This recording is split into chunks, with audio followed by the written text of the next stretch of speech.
Hello and welcome to another CodeIgniter tutorial video. Today we'll stitch our shipping module into our checkout system so as we can pass over our shipping costs to a payment function. So we'll start straight away. If we come into FileZilla, Application, Controllers, we want to open our checkout.php and add some code in here. And just after our customer logged in function, before our index, what we'll add in here is the very function that we wrote 2 videos ago, and we added to our cart controller. So the get shipping cost function that we added into our cart controller, this is exactly the same function here. So if you haven't seen the video, the shipping module cart functions that I made 2 videos ago on Monday, go back and watch that video and it will show you exactly what this function is so as you can create it yourself. So if you watch the video I made on Monday, that will explain exactly what this piece of code is and how it works, and explain a wee bit more in the video I made yesterday. So if you watch the other shipping module front end videos, that will explain that piece of code. And if you know what that piece of code is, then we can move on and add to our index. So as we did in our cart functions video, just here above our checkout model get details, we want to add in a call to our get shipping cost function, and we'll pin that to a shipping variable.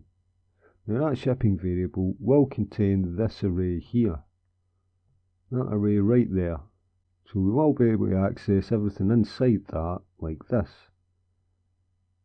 So we state the array that it is contained within, so shipping, and then inside square brackets we'll display the name of the variable we want to use, and here all item shipping is the variable that we have in that array there, so we can just call that directly like this, shipping, all item shipping, and then our shipping total will contain that variable from this array here, you see. So exactly the same as we did in the video 2 videos ago. We have a call to our function, and we have a function up here. And we have restated our shipping total. The next thing we want to do is add to this array. So the 2 variables we state here in our shipping function, we want to add them just in here. And we do that like this. We'll add our shipping total to our array, and we'll add our shipping valid, and we'll pin that to the shipping array and the shipping valid variable inside there. And if we have this here, and we have a call to our function, and up here we have the function itself. So if we have a get shipping cost function, and we have everything we need here to pass that information straight to our checkout view, and we can add to our checkout view and make sure that we actually have these details passed over. Now everything we need in our function up here calls the functions from our cart model, and if we look up the very top of this page, we already have that cart model loaded here, so we don't need to add anything to our checkout model because we have our cart model called. So all the functions this relies on in our get shipping cost function, they're already there for us. So the next thing we need to do here is just add to our checkout view before we add more to our pay function. So we'll sort of checkout view just now then. So if we save this file, upload it back to the server again, and into application views, default, and if we open our checkout.php, we have some lines to add in here. If we come on to our checkout view and come down the file here, we want to come down to our cart items cost div, which is right here. So I'll paste this straight in and show you what I've just done here. So what we've done is created an if statement to check to see if our shipping valid is exactly equal to no, and if it is exactly equal to no, we'll let them know that unfortunately we do not ship to your country at this time. Else, if it's not equal to no, we will display that shipping cost. Now we'll do the same as we did in our cart page, so we'll create a sprintf function to make sure we get 2 places after a decimal point, and we'll display our shipping total in that function. The next thing we do underneath our items cost is we'll add our shipping total to our cart total, and we'll do that inside the sprintf function too.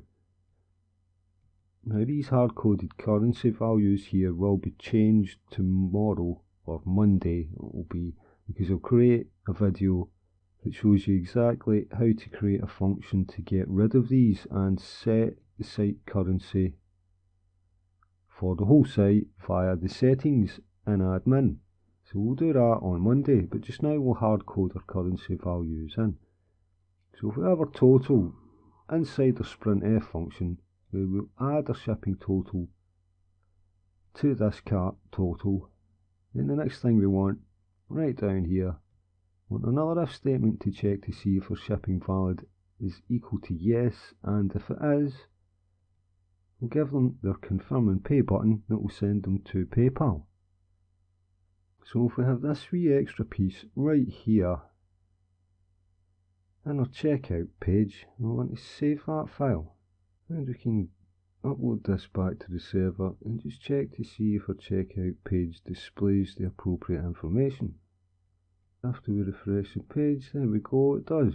So the next thing we want to do is add to our checkout controller and the pay function. And the job we have to do in there is pretty easy. So if we go into our public function pay inside our checkout, the very first thing we want to do is add these 2 lines here that allow us to get our information from our get shipping cost function at the top of this file, and as we do, we'll pin the information we get back into a shipping variable that we can then call out each individual part, and the only part we really need here is our all item shipping, because in order to get to the pay function you would have had to have been through all the shipping valid rules, which means we don't have to check that again in our pay function. So we'll set out our shipping total variable and we'll pin that to our all items shipping inside our shipping array that we created here, that contains the contents of our get shipping cost function. And to use that shipping total, if we come down to the array that deals with our invoice details, and here we want to add in our shipping total for our shipping cost right here, so as we can record that in the database when we add the order. The next thing we want, if we come down into our config for our PayPal information, the next thing we want to do is our config handling cart. We will add our shipping total to that, so as we can pass over that variable to PayPal to be processed as the handling cart information, right? And if we've got that there, and we have this in our invoice array, and we also have the call at the top of this function right here, and obviously we'll need the function itself, which is here. Then we have everything we need in order to pass that information over to PayPal. So we can save this file and click a confirm and pay button and make sure the information gets sent over properly. So if we come back on here, we'll refresh this page just to check. And if we click confirm and pay, and if we check in our PayPal account, our stuff test is $1.99, our item total is $1.99, and our handling, which is our shipping cost, is correct at £1.50, and the total at £3.45 is perfectly correct as well. So the next thing to do is add to our invoice so as we can display the shipping costs properly. But now you have the ability to calculate and display shipping costs properly and pass that shipping cost on to PayPal in order to add it to the invoice appropriately. Next job is to add to our invoices pages in our front end and our back end to display that shipping cost properly, and to create a function that will add our site currency value for us throughout our site that we can change in our settings page in admin. So we'll carry on with all of that on Monday then, and we'll call it a day for today. So if you like this video, please click subscribe, and I'll see you again next time. Thank you.